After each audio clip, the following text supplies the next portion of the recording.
Look at the table. Just look at it. It is round, it has no head, no foot, every side is equal, every edge the same distance from the center. Whoever designed a round table understood something fundamental about humanity, that no one person should sit above another, that every voice deserves proximity to the truth, that power, if it must exist, should at least have the decency to face you. But someone pulled a chair to the top anyway, and the rest of us, we let them. Imagine a table, not just any table. Imagine the world as a table, a great, wide, circular surface with the continents carved into its wood, the oceans breathing between its grains, the mountains rising faintly in its texture. Every nation, every people, every mother and father, every child who ever cried for food they couldn't find, every worker whose back bent under the sun, all of them seated at this one table. And at that table, there are 3 men, just 3, but what they represent is everyone.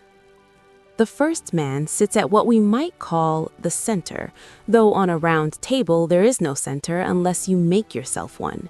He is dressed in a tailored suit so crisp it has never known sweat. On his head sits a crown, not the crown of a king elected by his people, but the crown of a man who simply decided he deserved one. In front of him, his plate overflows with stacks of cash, so thick you cannot see the plate beneath. And behind him stretches a universe of excess.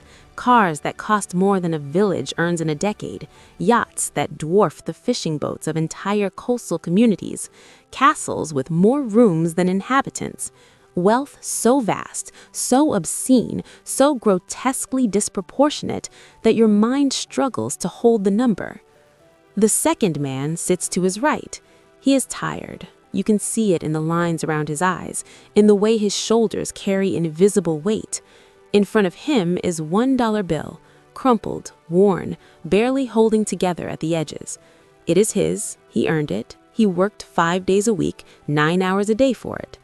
And behind him towers a different kind of world, a landlord's silhouette holding a rent notice that grows taller every month, a credit card statement curling at the edges like a wound that won't close, a clock frozen at 9 in the morning and refusing to release him until 5, a graph of the cost of living that only knows one direction, up.